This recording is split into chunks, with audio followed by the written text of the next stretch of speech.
He heard what no one else could, the silent cry beneath the city. When Nero dragged his handler to a rusted storm grate, a rescue began that would expose a holy man's darkest secret. The rain was light but steady, a soft drizzle that made the pavement shine like glass under the yellow street lamps. Officer Maya Torres pulled her jacket tighter, the radio on her shoulder humming faint static. It was just another midnight patrol through the empty downtown streets, the kind that usually ended with paperwork and cold coffee. Her partner walked slightly ahead, paws tapping with steady rhythm, ears twitching at every sound. Nero, the black and tan German shepherd with scars across his flank, was more than a partner. He was a survivor, a fighter, a canine who had already saved lives in ways no one could quite explain. Tonight his steps slowed, his body stiffening like a wire pulled too tight. Maya noticed instantly. "What is it, boy?" she whispered, her voice carried off by the wet air. Nero's nose lifted, nostrils flaring, then dropped low to the curb. His paws scraped iron as he dragged her toward a storm grate set into the street. The metal was old and rusted, the kind that hadn't been touched in years. Maya frowned, glancing around. The street was deserted. No sirens, no voices, nothing but the patter of rain and the faint hum of traffic blocks away. She tugged at his leash, but Nero didn't budge. His muscles rippled under his soaked coat as he pressed closer to the grate, ears pricked forward. Then Maya heard it. At first she thought it was her imagination, some echo from the dripping pipes below. But it came again, faint, steady, impossible to mistake once she caught the rhythm. 3 taps. A pause. 3 taps again. Another pause. Then 3 more. She crouched low, placing a hand on the cold iron, feeling the vibration. It wasn't random. It was deliberate. Her heart tightened in her chest. Nero whined low, amber eyes locked on the grate. He pawed at the iron, scraping until sparks almost leapt from his nails. His body trembled, but not from fear. He knew. Something, someone, was beneath them. Maya pressed her ear to the metal, holding her breath. The pattern repeated. 3, 3, 3. A signal. A call for help that no radio could catch, no patrol car could hear. Maya whispered, "God, it's a kid." Her voice cracked against the rain. She pulled out her flashlight, angling the beam into the narrow slits. Darkness stared back at her, damp and endless. But Nero wasn't looking. He was listening. Every tap made his ears flick, his chest rise, his body lean closer as if he could will himself through solid iron. "Okay," Maya said, rising fast. Her pulse was racing now. She grabbed her radio. "Dispatch. This is Unit 7. Possible contact, storm drains on 5th and Mason. Request immediate backup." Her voice was steady, but her hands shook. Nero barked once, sharp and certain, then pressed his head to her leg. It wasn't just noise. It was agreement. He had heard what no one else could, and he wasn't going to let it be ignored. The drizzle fell harder, puddles rippling around them, but Maya barely noticed. Beneath the street, someone had found a way to speak without words, and only Nero had been listening. The radio crackled with static. Then the dispatcher's voice broke through the rain. A child had been reported missing from the downtown community center. Her name was Mira Santos, 9 years old, last seen at dusk. The words tightened around Officer Maya Torres's chest like a vice. She leaned against her cruiser, wiping rain from her face, while Nero stood close by, ears sharp, body tense. The report added one detail that made Maya's breath catch. The girl was selectively mute, had been since the fire that took her family's home 2 years earlier. She hadn't spoken a word since. If she was trying to reach out now, it wouldn't be with a voice. It would be with something else. Maya tapped the screen of her mobile data terminal, and the photo appeared. Dark eyes stared back, too old for a child that young, framed by hair pulled into a simple braid. Around her wrist was a blue shoelace tied as a bracelet, frayed at the edges but still bright against her skin.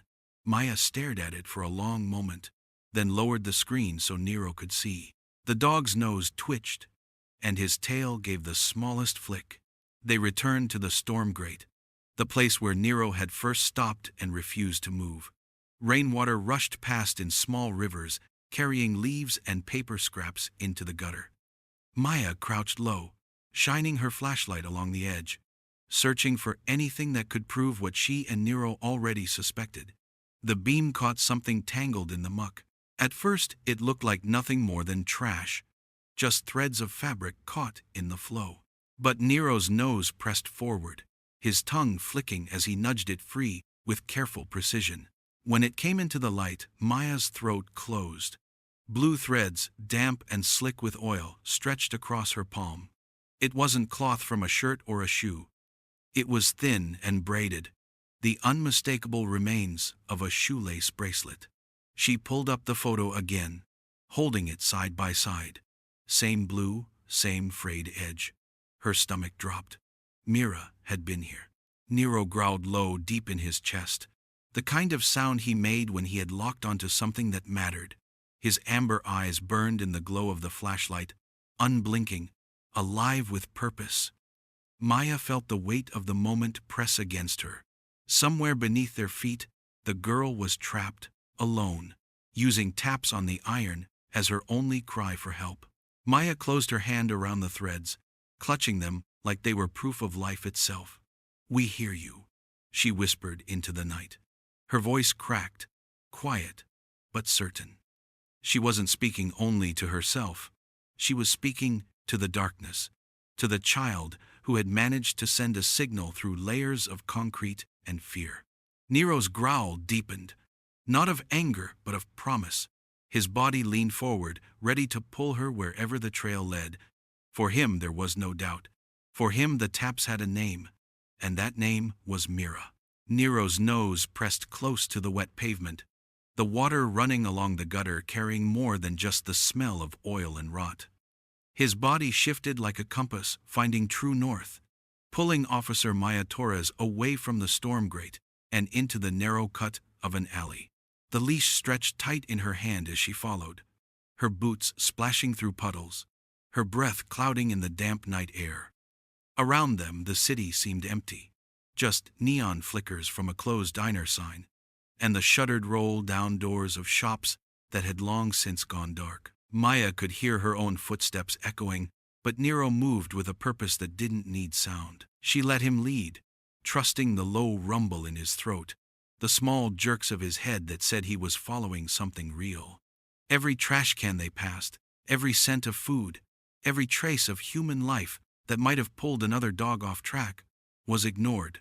Nero wasn't chasing the living noise of the city.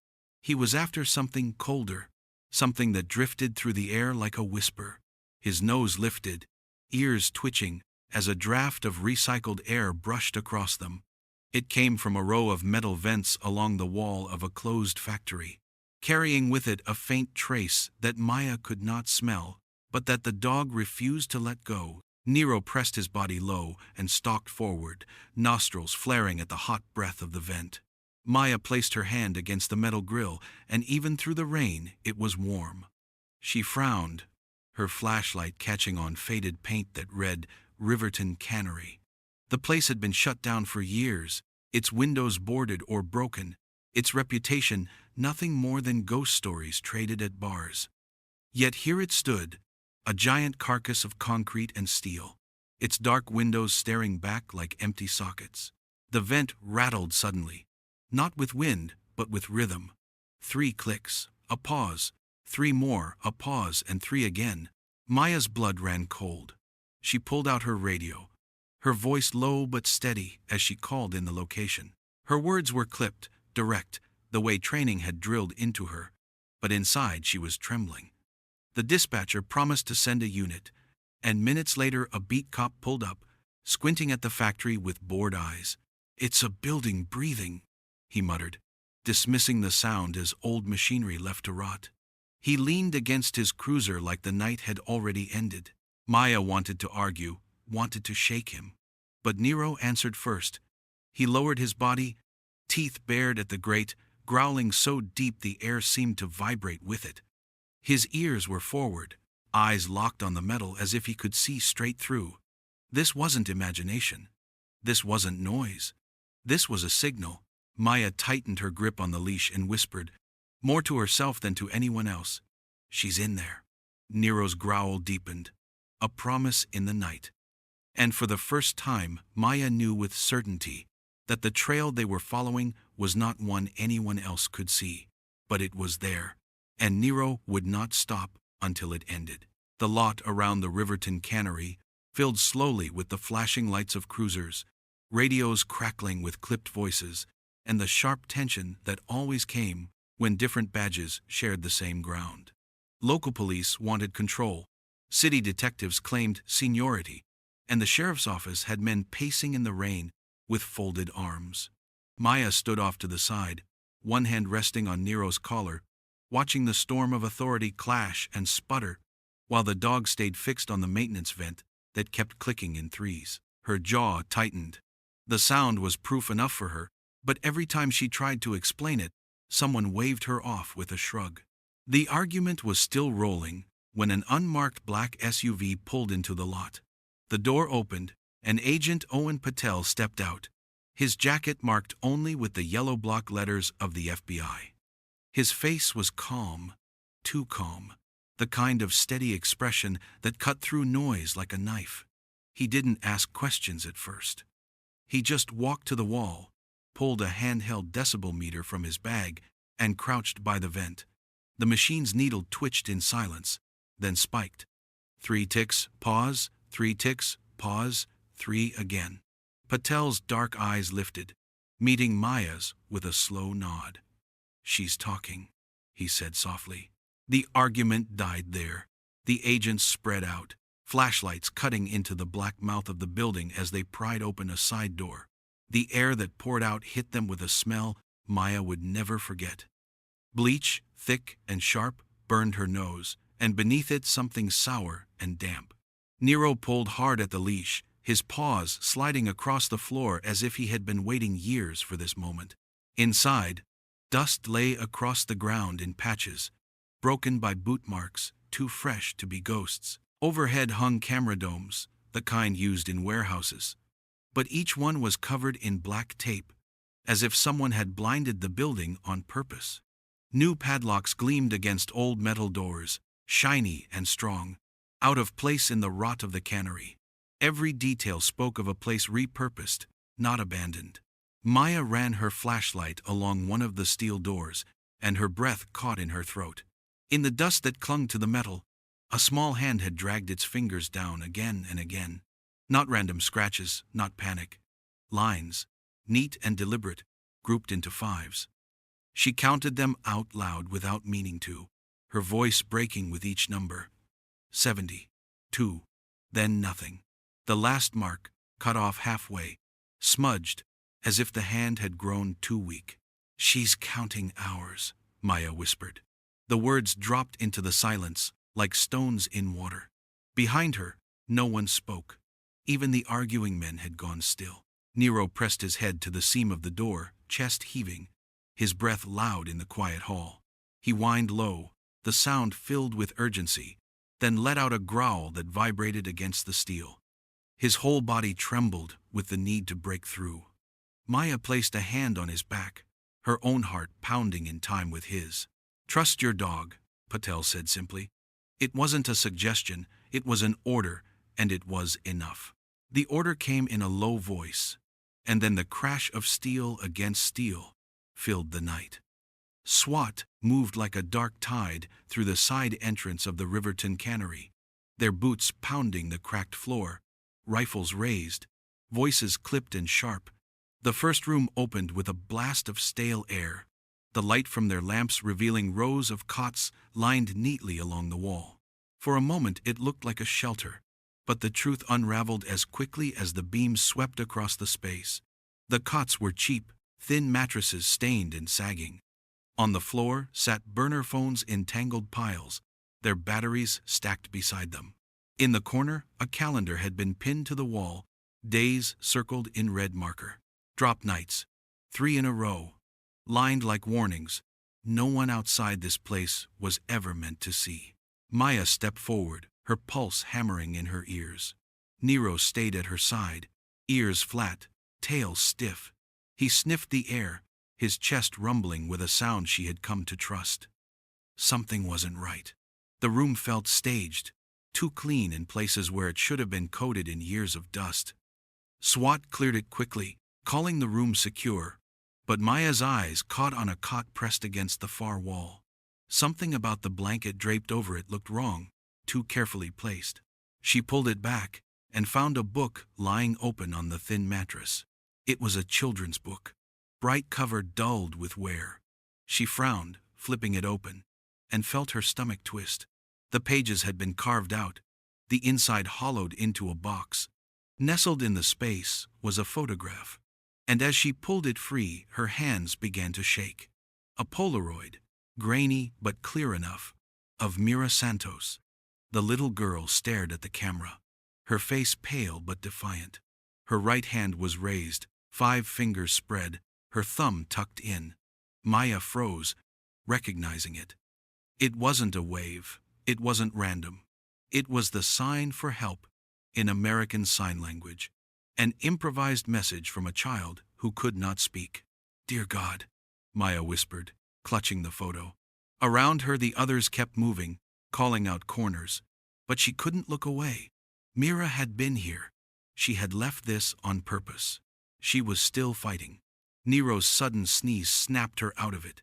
He had pressed his nose against the wall vent, the dust coating his muzzle, and then he pulled back with a violent shake of his head. Before she could react, he lunged forward, yanking the leash so hard it nearly pulled her off her feet. He tore down the corridor, nails scraping against concrete, dragging Maya with him. "Wait," she hissed. But Nero didn't stop.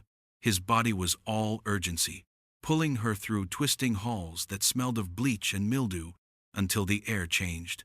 Damp and sharp, it smelled of river water.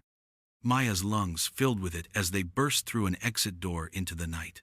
Out on the docks, the fog rolled heavy, swallowing the edges of the world. Then the sound cut through it. A barge horn, low and mournful, moaned once, then twice, then again. 3 long cries across the water. Maya's hand tightened on the leash, her eyes scanning the black river ahead. Nero stood frozen at the edge of the dock, ears forward, chest heaving. The pattern was unmistakable. The trail hadn't ended. It was leading them deeper, toward the river, and whatever waited beyond. The rain had slowed to a mist by the time they reached the quay, the wet wood of the dock creaking under their boots. Flashlights swept across the boards, catching nothing but puddles and shadows. The trail seemed to end here. No footprints beyond the last set stamped into the mud. No signs of struggle or drag marks. It looked like the child had simply vanished into the river air. Maya's stomach sank, but Nero didn't falter. His nose pushed toward the edge, his body straining against the leash as he leaned over the water. His nostrils flared at the scent that drifted back on the wind, thick with diesel and rust, the heavy tang of metal and oil. His tail went rigid, ears pricked sharp, every muscle trembling with locked-in focus. Maya followed his stare, her own breath catching. Out on the black water, a tugboat moved slow against the current, pushing 3 massive containers stacked high on its deck. It cut through the mist like a shadow, lights dull and muffled. To anyone else it looked like nothing more than routine shipping, but the way Nero's body tightened told her otherwise. He knew. Agent Patel came up beside her, eyes narrowed at the barge. His voice was low and grim. "They move kids by water on low traffic nights. No checkpoints, no patrols, just a quiet slip through the city." His jaw clenched hard enough to show in the dim light. "We've seen it before." Maya swallowed, her pulse racing. She dropped to one knee beside Nero, signing the simple command they had practiced countless times. "Watch. Wait." The dog froze, amber eyes never leaving the slow-moving tug. She clipped a long line to his collar, giving him freedom without losing control, though she already knew he would not move without her. His body shook, not from fear, but from the tension of purpose, as if every nerve in him was coiled and waiting. The boat shifted in the fog, its bow angling as it pressed closer to the far bank. Then something flickered. At first, she thought it was just light catching on wet steel. But then it came again. A small slit on the side of one container blinked with light. 3 short flashes, a pause, 3 again, another pause, and 3 more. The same desperate code they had followed from the storm drain. Maya's throat tightened, her eyes burning as she counted the pattern. It was not chance. It was not an accident. It was Mira, still alive, still sending her signal into the night. She pressed a hand to Nero's back, steadying herself with the solid feel of his muscles beneath his wet coat. "She's there," she whispered, voice cracking with certainty. Nero barked once, sharp and low, the sound carrying over the water like a promise. His eyes locked on that container, his chest heaving with each breath, his body vibrating with the need to leap forward. The trail had not vanished at the quay. It had stretched across the dark river, carried by a dog who refused to stop listening, and by a girl who refused to give up. The next morning, the city woke to headlines praising Reverend Cole Hargreaves for his tireless work with at-risk youth. The photographs showed him in his pressed collar, hands raised in blessing, children gathered around him with forced smiles. His voice filled the airwaves with promises of second chances and safe shelter, but Maya had already seen enough to know the truth was not in the cameras. The FBI files painted a different picture, and Patel's notes went deeper still, pointing to missing invoices, unexplained donations, and dock leases that had never been filed. The Reverend's outreach centers were nothing more than fronts, and his sermons had been buying silence. Maya's chest tightened as she walked into the community hall, where Hargreaves held his office. She wore plain clothes, a notebook in hand, and the hidden wire taped tight against her ribs. Her face carried the polite mask of someone coming to speak about charity drives and youth counseling, but her mind was razor-sharp, every step measured. Patel watched from a van outside, headphones on, the hum of the feed filling the dark space as he monitored her every word. Hargreaves welcomed her with the same smile he gave to cameras, a thin stretch of lips that never touched his eyes. His office was lined with framed photos of mission trips and choir groups, every picture carefully staged. The air smelled faintly of polished wood, and something stronger beneath it, something synthetic, like cedar mixed with citrus. Maya felt her stomach turn. Nero, sitting at her heel, stiffened as if the scent had struck him like a blow. His ears pricked, tail straight, his body statue still. They talked of small things at first, programs and food banks, and Hargreaves leaned back in his chair, his hands folded neatly, the portrait of calm devotion. But when he spoke, his words were hollow. "We save who the city forgot," he said, his tone smooth, his gaze heavy. Maya nodded politely, though her throat had gone dry. Nero broke the moment.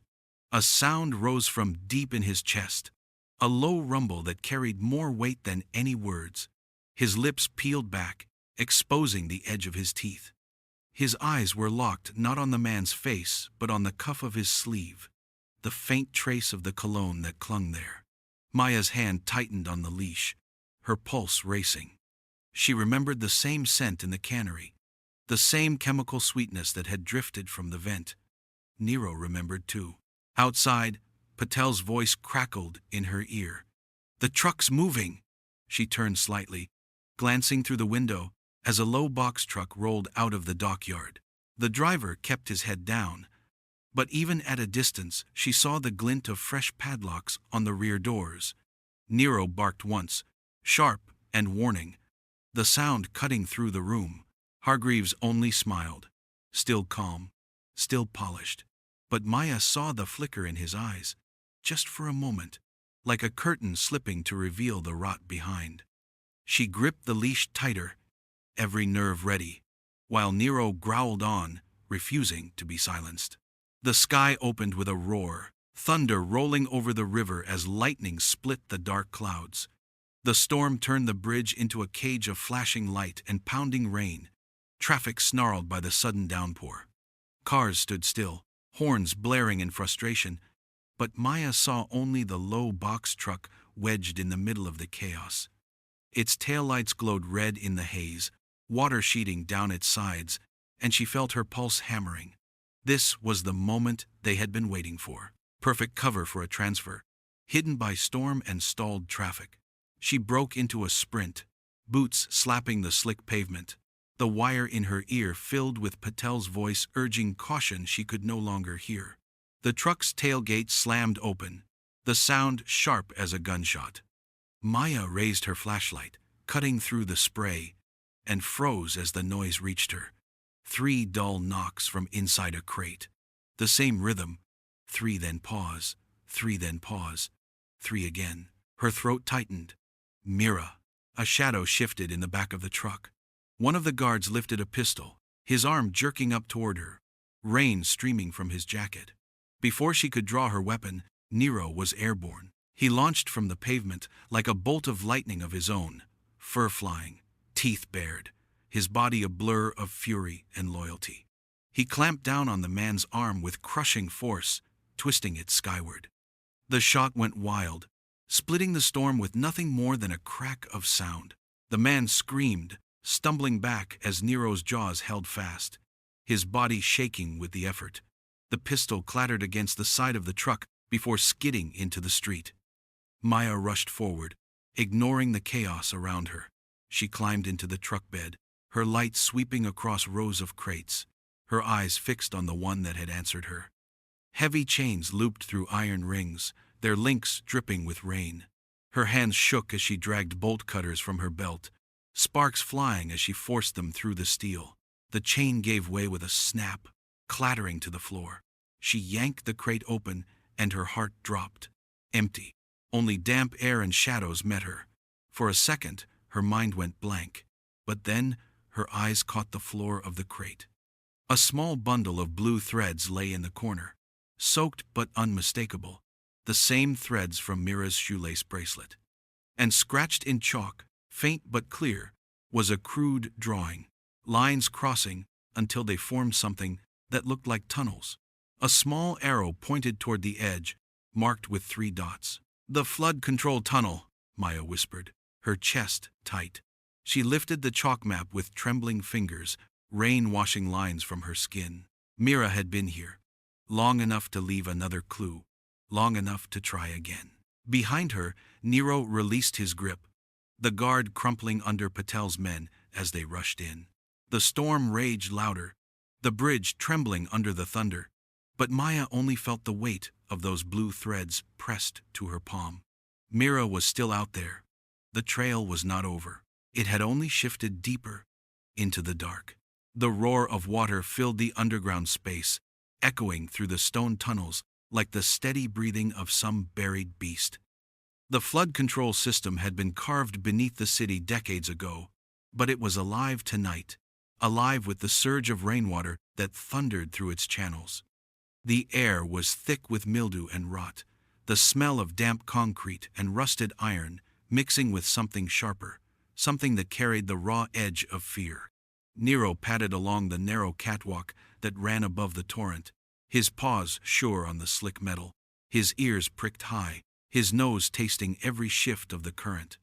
Maya followed close, her flashlight beam cutting thin slices into the dark, the sound of her boots lost under the roar.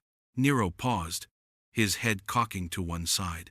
The light caught the faintest ripple in the silence that hung above the water. A pebble tapped against stone. Then, again. 3 times in steady rhythm. The dog's chest rumbled, and he lowered one paw, dragging his claws against the catwalk in return. Scrape, scrape, scrape. The sound echoed back into the tunnel like a voice answered. Maya's heart leapt, her eyes straining against the dark. "She's here," she whispered, gripping the leash tighter. They pushed on, the tunnel twisting, the air growing colder as the water rushed louder. Then Nero froze again, his body lowering. nose pressed toward a side culvert barely visible in the wall. Maya swung the light, and the beam revealed it. A heavy iron door set into the stone, a padlock dangling against it. Fresh scratches scarred the metal around the latch, jagged and uneven, the kind made by small hands clawing for freedom. She reached for the lock and felt its surface. It was still warm, as if touched only moments before. Her breath caught. She motioned Patel and the team forward. But before anyone could move closer, the door banged open with a force that rattled the catwalk. A man lunged out, his eyes wild, a syringe gleaming in his fist. The needle caught the beam of her light, sharp and deadly, the liquid inside shaking with his grip. Nero reacted first. His body launched forward like a spring released, jaws locking onto the man's wrist. The syringe jerked sideways, the man's scream swallowed by the roar of water as the needle clattered against the metal railing and tumbled into the spillway below. The current swallowed it in an instant. Maya surged in, slamming her shoulder into the man's chest. He crashed back into the wall, Nero's teeth still anchored in his flesh. His other hand clawed for a weapon at his belt, but Maya's arm pinned him, her voice steady and sharp as she called for cuffs. The sound of boots pounded behind her as Patel's men closed in, dragging the struggling figure down. Nero released his grip only when Maya's command cut through the noise. His muzzle dripped with water and blood, his chest rising in heavy pulls, but his eyes stayed locked on the dark, beyond the culvert door. He stood trembling but certain, every nerve alive with the truth he already knew. The girl was close. The door to the culvert creaked open, the sound nearly lost beneath the thunder of water and the shouts of agents moving through the tunnel. The flashlight beam cut into the blackness, catching dust and damp air, and there she was. Mira blinked hard against the sudden light. Her small body pressed into the corner as if she had tried to fold herself into the stone. Her braid hung loose, her face pale and smudged with dirt, and the blue bracelet that had once been bright on her wrist was now only a thin strip of thread, frayed and hanging by a single knot. She trembled as Maya dropped to her knees, but her eyes found Nero first. The girl's lips parted, but no sound came. Instead, she lifted her hand, her fingers spread wide, her thumb tucked in tight. The same sign, the same plea she had been sending into the world in every way she could. Help. Nero moved slowly, his body lowering, his nose pushing against her chest. His amber eyes held hers steady, calm, where the rest of the world had been nothing but chaos. Mira's hand dropped, and a sound slipped from her throat. Not a word, but a small burst that was half laugh and half sob. She wrapped her arms around the dog's neck, burying her face into the scarred fur, and for the first time in days, her shoulders shook with relief instead of terror. Behind them, the tunnel swelled with new sounds. Sirens wailed above the city, echoing down through the vents. Tires screeched outside the floodgates, and voices filled the air. FBI agents, local police, and harbor patrol calling orders as they swarmed the dock. The air crackled with the chaos of a raid unfolding in real time. Patel's voice rang sharp, his arm locking a bruiser in cuffs. The man spat curses, his voice guttural as he hissed, "The Reverend walks." Patel shoved him forward, his tone like steel. "Not tonight." Maya slipped off her jacket and wrapped it around Mira's small frame. The girl shivered inside it, clutching the collar tight, but her eyes stayed on Nero. The dog hadn't moved from her side, his chest pressed close, his breath steady against her cheek. She reached out with shaking fingers and pressed them gently against his collar. 3 taps, then another, then one more. It wasn't random. It wasn't a code anymore. It was thank you, in a language no one had taught her, but one Nero already understood. His ears flicked, his tail gave the smallest sway, and his body relaxed at last. Maya swallowed hard as she helped the girl to her feet.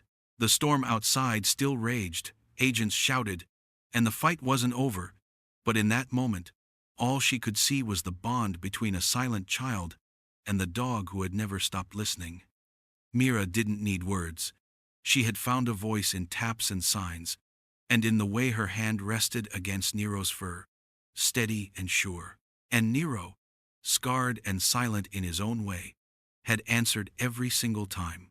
The hospital was still, the kind of stillness that comes after storms and raids and screams. Machines hummed quietly in the background, nurses whispered at their stations, and somewhere down the hall a television played without sound. In a small room off the pediatric wing, Mira sat at a table with a box of crayons. Her hair was brushed back, her face pale but her eyes steady, focused on the paper in front of her. She did not speak, but her hands moved quickly, sketching shapes and lines. First a rectangle, then arrows, then a symbol she repeated again and again, a circle with two lines cutting through. Maya leaned closer, trying to piece it together, but Patel was the one who recognized it. He lifted the page carefully, tracing the crayon lines with his finger. "Roots," he said, his voice low. "These are the rooms inside the cannery, and this symbol, she saw it on the crates. It's the logo for one of Hargreaves's shell non-profits." His jaw tightened. "We can use this." Within hours, warrants spread like fire through the docks. Teams stormed the outreach offices tied to the Reverend's name. Filing cabinets were cracked open, drawers emptied onto long tables, paper after paper spilling into evidence bags. Ledgers appeared, donor lists written in a careful hand, encrypted drives hidden in false bottoms of desks. In one office they found a Bible sitting on a shelf, its cover worn, pages marked with faded ink. Patel turned it over, his thumb sliding across the edges, and the spine clicked. Inside the hollowed space lay a ledger, pages packed with numbers, shipments, names. Every secret he thought would stay buried, written down in the heart of a holy book. The raids dragged through the night, but Reverend Cole Hargreaves had not been seen. The cameras at his church still glowed with the day's images, his sermons, his wide smile, but the man himself was gone. It was just past dawn when Maya walked into the chapel with Nero at her side, her boots echoing on the polished wood floor. The pews were empty, except for a handful of parishioners bent in prayer. And then she saw him, dressed in plain clothes, a scarf pulled up around his neck, a cap pulled low, moving quickly toward the side door. Nero's head jerked up before she could call out. His nose flared, his body stiffening as the scent rolled across the room. That same cedar, citrus cologne, sharp and chemical, cutting through the wax and incense. The dog growled, low and steady, then planted himself at the door. His body was stone, his eyes unblinking, his chest broad as a wall. Hargreaves froze. For a moment he tried to keep walking, tried to slip past as though he were just another worshiper. But Nero did not move. The dog's growl deepened, filling the chapel until even the praying parishioners lifted their heads. Cameras flashed as agents poured in through the rear, and in that frozen second the image was captured. A holy man, eyes lowered, face stripped of its smile, standing before a dog who did not blink. City Hall was overflowing, every chair filled, and people standing along the walls, their faces turned toward the stage where the flags hung heavy in the still air. Reporters lined the aisles with cameras raised, the flashes popping like sparks, and the hum of whispered conversations swelled until the mayor raised a hand for quiet. At the center of it all sat Nero, his black and tan coat brushed until it gleamed, his ears alert, his chest rising steady with each calm breath. Around his neck was a fresh collar, the leather dark and new, the brass plate etched with words that seemed to weigh more than any metal. Always faithful, always listening. The applause began before anyone spoke, rising like thunder through the chamber until it rattled the glass. Maya stood at the podium with one hand resting gently on Nero's back. She was not one for speeches, not one for show, and the crowd seemed to sense it. When the room quieted, she leaned toward the microphone, her voice simple, her words steady. "He heard what we didn't. We chose to believe him. And because of that, a child is home." She stepped back, the silence that followed heavier than any cheer. Then Mira walked forward, small in her clean dress, her braid neat, the strip of blue thread still tied around her wrist. She stood behind the podium, her eyes darting over the sea of faces. For a moment she looked like she might turn back, her hands clutched at her sides, her shoulders tight. The room waited, breath held. Mira took one step closer, lifted her hand, and tucked her thumb against her palm, spreading her fingers wide. Help. She held it there, her eyes filling with tears. Then she let out a smile that broke like sunlight through storm clouds. No one made a sound at first. Then the room erupted, not with noise but with the kind of understanding that needed no words. People stood, some with tears streaming, some with their hands pressed over their hearts. Maya's chest burned as she looked at the girl, strong and steady, and at the dog who had never left her side. Nero's tail gave a single thump against the stage, the only movement he allowed himself, as if to say he already knew. The commendations were read, the medals pinned, the speeches given, but none of it mattered as much as that silent sign and the look in the child's eyes.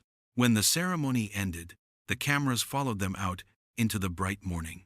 The river shone in the sunlight, its surface calm now, the dark tunnels beneath it barred and sealed. The city breathed easier. The storm finally passed. At the station later that day, the world went on as if it had never cracked open. Phones rang, papers shuffled, voices rose and fell. In the middle of it all, Nero stretched across the floor, his body finally at rest. His head rested on Mira's shoes as she sat cross-legged beside him, scribbling in her notebook. His eyes closed, his breathing soft. For the first time in days, the dog who had carried the weight of a child's cry slept without stirring. Thank you for watching this video of a dog's devotion. If you like this story, show your support with a like, and join us by subscribing for more inspiring stories like this one.